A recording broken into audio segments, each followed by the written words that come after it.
Hello students, welcome to my channel. Class 5-এর প্রশ্নবিচিত্রা 10 number স্কুলটা দেখে নাও, Chinchhara Deshbandhu memorial high school. তো এখানে যে সিনটা দেওয়া রয়েছে, এটা দেওয়া রয়েছে দ্য বার্ডস আই থেকে।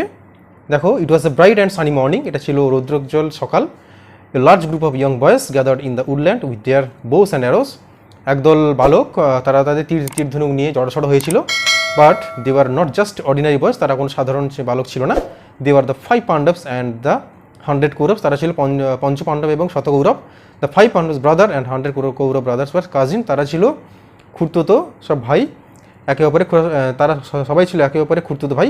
But a fierce rivalry between them begin to grow even when they were only children, তারা যখন ছোট ছিল, ছেলেবেলা থেকে তাদের মধ্যে একটা শত্রুতা গড়ে উঠেছিল। The royal children learn the skill of using weapons from Dronacharya. এই সমস্ত বালকরা তারা হচ্ছে অস্ত্রবিদ্যা শিখেছিল কার কাছ থেকে? গুরু দ্রোণাচার্যের কাছ থেকে। He was one of the greatest warriors of his time, সে ছিল দ্রোণাচার্য ছিলেন তৎকালীন সময়ে সবথেকে বীর যোদ্ধা। He had learn the secret of powerful weapons from Parashuram. এবার দ্রোণাচার্য কার কাছ থেকে শিখেছিলেন? পরশুরামের কাছ থেকে। The Pandavas and the Kauravas were quick to learn, পাণ্ডবরা এবং কৌরবরা খুব শীঘ্রই শিখে যাচ্ছিল অস্ত্রবিদ্যাগুলো।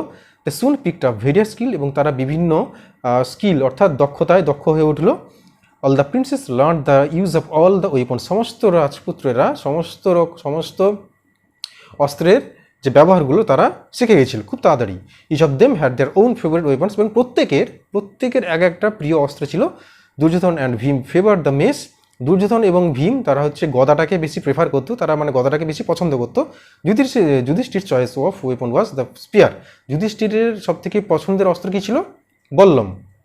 Arjun was fascinated by bows and arrows, এবং অর্জুন তীর ধনুকটাকে খুব পছন্দ করতো।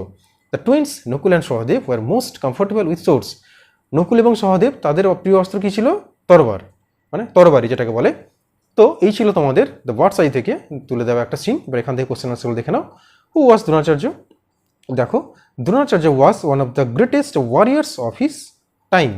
তারপর দেখেন who are the twins mentioned in the passage. দেখো, দ্য টুইন্স অ্যান্সার এভাবে লিখবে, the twins mentioned in the passage are Nakul and Sahadev. তারপরে দেখানো ট্রু ফলসগুলো। The young boy gather together in the evening, এটা অবশ্যই ফলস হবে। তারপরে দেখেন Arjun liked bows and arrows, এটা ট্রু হবে। The Pandavas and the Kauravas were very friendly, এটা তো অবশ্যই ফলস হবে। All the princes were quick to learn the use of weapons, এটা ট্রু হবে। দ্য কৌরবস ওয়ার 50 ব্রাদার্স, এটা 50 না, এটা হবে 100 ব্রাদার্স, তো এটা ফলস হবে।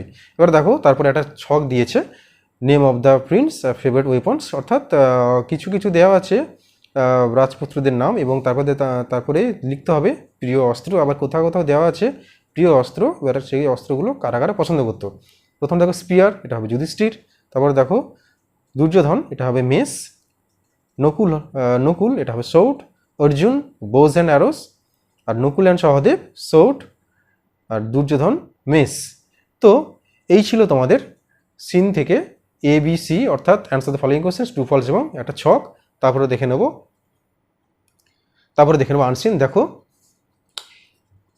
Indian national flag has 3 colours, ভারতের যে জাতীয় পতাকা তার 3টে রং রয়েছে। Saffron is at the top, সবার উপরে রয়েছে saffron. White is in the middle, white অর্থাৎ সাদা রয়েছে মাঝখানে। Green is at the bottom, এবং সবুজ রয়েছে নিচে। তাহলে উপরে রয়েছে, এখানে স্যাফরন কথার অর্থ হচ্ছে গেরুয়া, ওপরে গেরুয়া, তারপর হচ্ছে মাঝখানে সাদা, এবং একদম সবার নিচে হচ্ছে সবুজ।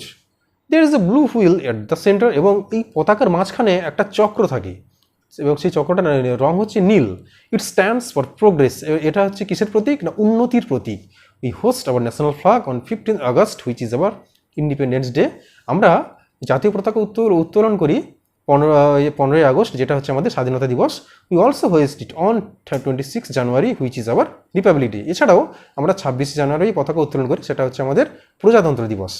We salute our national flag to show respect and honour towards ইট, আমরা হচ্ছে আমাদের জাতীয় পতাকাটাকে স্যালুট করি তাকে সম্মান জানানোর জন্য। We love our national flag, আমরা আমাদের জাতীয় পতাকাকে খুব ভালোবাসি। We are proud of it, এবং আমরা আমাদের জাতীয় পতাকাকে নিয়ে গর্বিত বোধ করি। দেখো, এবার এখান থেকে অ্যান্সার দ্য ফলোইং কোশ্চেন্সগুলো দেখে নাও। What does the blue wheel stand for? দেখো, দ্য ব্লু হুইল স্ট্যান্ডস, এখানে এস যোগ করবে, স্ট্যান্ডস ফর প্রোগ্রেস। তারপর দেখো, why do we salute our national flag? অ্যান্সারটা দেখে নাও। We salute our national flag to show respect and honour towards it. তারপরে দেখে নাও complete the following sentence 15th August is our independence day, 26th January is our Republic Day, we are proud of our national flag, we love our national flag। তারপর দেখো saffron is at the top।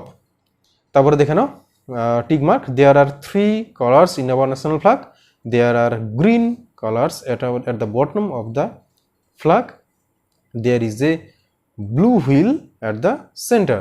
তারপরে দেখে নাও তিনের দাগে fill in the blanks with present continuous tense। দেখো এখানে প্রত্যেকটা একটা করে ভার্ব দেওয়া আছে ব্র্যাকেটে, এটাকে প্রেজেন্ট কন্টিনিউয়াস টেন্সে পরিবর্তন করতে হবে। রিনা, আমরা প্রেজেন্ট কন্টিনিউয়াস টেন্সের নিয়ম কি জানি? Subject plus be verb am is are plus মূল verb plus ING plus object. দেখো এখানে প্রত্যেকটা কিন্তু একটা করে ভার্ব দেওয়া আছে ব্র্যাকেটে। তাহলে রিনার পর রিনা সাবজেক্ট হয়ে গেল, বি ভার্ব কি হবে? ইচ। তাহলে রিনা ইচ, এবার ভার্ব এখানে মূল ভার্ব দেওয়া হচ্ছে স্টাডি, তো স্টাডির সঙ্গে আইএনজি, তাহলে Rina is studying for her exams at the moment. তারপরে দেখে নাও বিয়ের দাগে, where are you meeting Ravi today. এটা হচ্ছে interrogative sentence, where are you meeting Ravi today. Pinky is coming to my place today, Pinky is coming to my place today. তারপরে দেখে নাও they are playing football now, the company is finishing their project this week. তো তিনের দাগে হয়ে গেল articles and present continuous tense. এবারে দেখে নেবো চারের দিকে articles and preposition. Swami Vivekananda was born on 1863, he was born in Calcutta, he belonged to a rich family, in those days our country was under the British rule, Vivekananda felt sorry for the misery of the Indians। তো তোমাদের দেখো class 5-এর Ray Martin প্রশ্ন বিচিত্রার third সামেটিভের 10 নম্বর school solve হয়ে গেল। দেখো চিনসুড়া Deshbandhu memorial high school, এবং এর আগে 1 থেকে 9 নম্বর স্কুল কিন্তু সবগুলো 1 থেকে 9 নম্বর পর্যন্ত স্কুলগুলো সবগুলো সলভ করে দিয়েছি। তোমরা এখনও যারা দেখোনি তোমরা দেখো ক্লাস 5-এর প্লেলিস্ট সেকশানে যাও, সেখানে গিয়ে সমস্ত ভিডিওগুলো রয়েছে, তোমরা সব ভিডিওগুলো ভালো করে দেখো এবং প্রত্যেকটা স্কুল ভালো করে প্র্যাকটিস করে নাও। দেখো এটা ছিল এখানে যে সিনটা দেওয়া ছিল সেটা দেওয়া ছিল দ্য বার্ডস আই থেকে, এবং সেখান থেকে অ্যান্সার দ্য ফলোইং কোশ্চেন্স রয়েছে, ট্রু ফলস রয়েছে এবং একটা ছক রয়েছে। এবং তারপরে কি রয়েছে দেখো আনসিন রয়েছে একটা, আনসিনটা আমাদের যে ন্যাশনাল ফ্ল্যাগ অর্থাৎ জাতীয় পতাকাকে নিয়ে একটা আনসিন রয়েছে, এবং তারপরে সেখান থেকে অ্যান্সার দ্য ফলোইং কোশ্চেন্স রয়েছে এবং কমপ্লিট দ্য ফলোইং সেন্টেন্স। তারপর এখান থেকে কিছু টিক মার্ক দেওয়া রয়েছে, এবং তারপরে দেখো দেখলাম গ্রামারে প্রেজেন্ট কন্টিনিউয়াস দেখলাম এবং আর্টিকেল অ্যান্ড প্রিপোজিশন দেখলাম। তো তোমরা ভালো করে এই সমস্ত প্রশ্নের উত্তরগুলো খাতায় করে নিতে পারো বা বইতেও লিখে নিতে পারো, খুব ভালো করে প্র্যাকটিস করো না। এরপরে আসবো 11 নম্বর স্কুল নিয়ে, ততক্ষণ তোমরা 1 থেকে 10 পর্যন্ত স্কুলগুলো ভালো করে প্র্যাকটিস করে নাও।